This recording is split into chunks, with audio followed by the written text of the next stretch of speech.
idol madla, nakakahanga, may mga hawak, gandang linyada. Ika'y inspirasyon kung bakit hanggang ngayon ako'y palaging kumakarera. Ito na mga kalapatid, yung dalawang imported natin na bagong bili. So ito na sila, medyo malikot lang.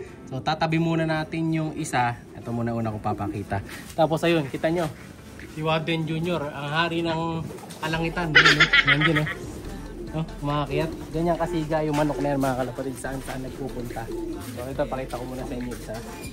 Ayan.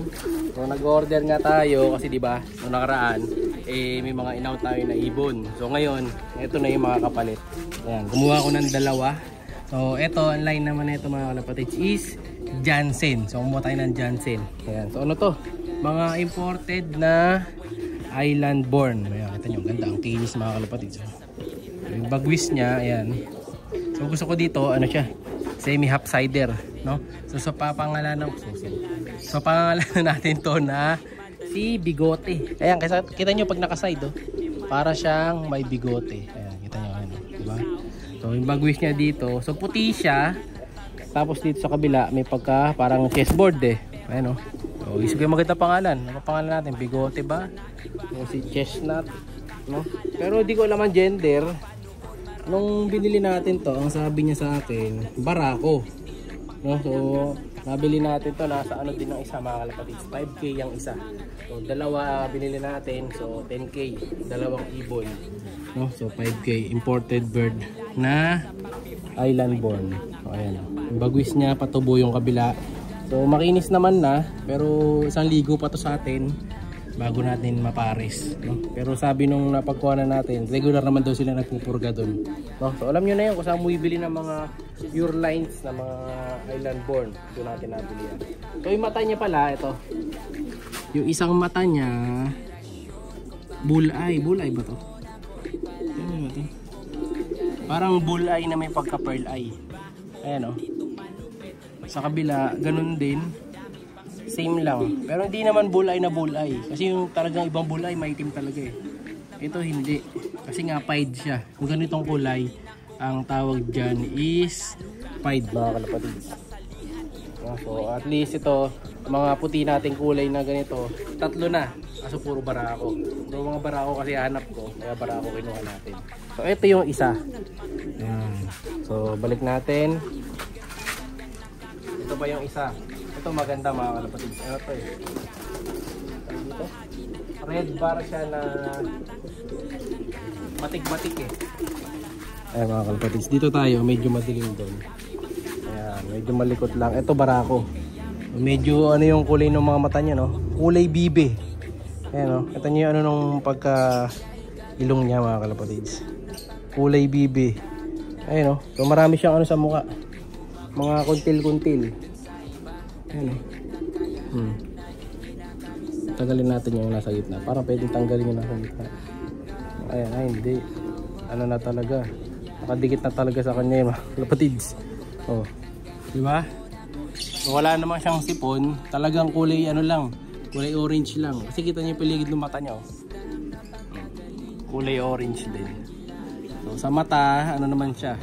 Lemon eye. Ayan. Ito, lemon eye din. Ganda. Tapos yung bagwis, so ano siya, red grizzle pala, hindi siya batik, red grizzle siya. Ayan. Likot, delikado to, baka bumalik ng ano to, Europe pag nakawala. Oh, ayan siya, haba ng bagwis mga kalpatids. Sa kabila, ayan, oh. Oops, tumatakas, mahaba din ang bagwis. So medyo ano to, bangkain ng katawan. Unlike yung kanina bilog, ito bangkain. Ayan. So pagtabi natin, compare natin yung size. Kunin ko tong isa. Pero parang ano to, babae yata itong isa.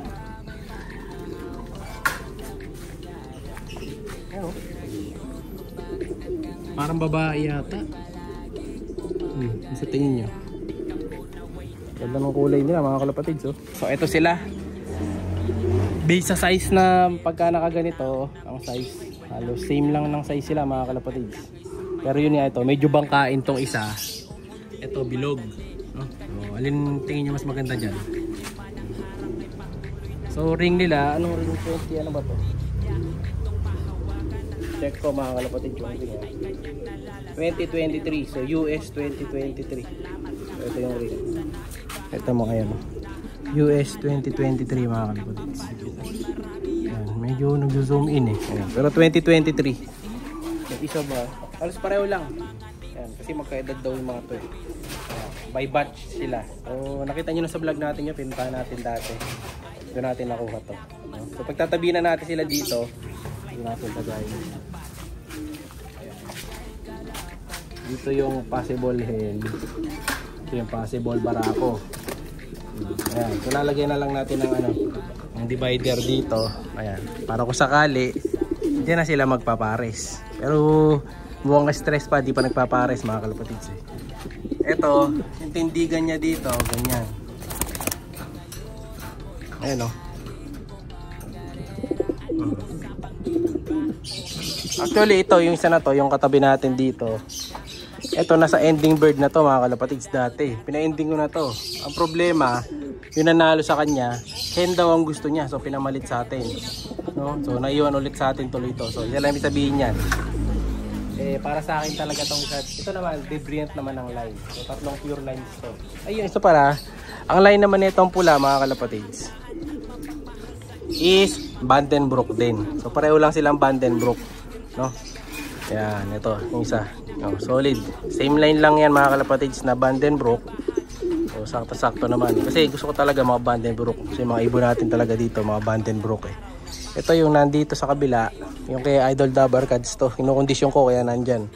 So tatlo na yan, mga pure lines. So, isang pied, ito pied din. Pied din ang kulay niyan. So blacktail. Ito naman pied na may pagka semi saddle. Yan. Ito naman red grizzle na mili. May pagka mili. Oh, pero red grizzle siya. Ay, gaganda magsitayo. Diba? Oh, so yun ang ating bago mga birdies dito. So hindi ko na vlog kanina. Dapat sa content natin kahapon to. Kaso nga dahil medyo maulan. Buti ngayon wala pang ulan. Hindi pa tumutuloy si rainy days, no? So ito, sasara muna natin yan, iwanan natin dyan, no? And then syempre malapit yung katapusan. So another gift bird na naman tayo. Baka nyo pa pag-bird na young birds, no?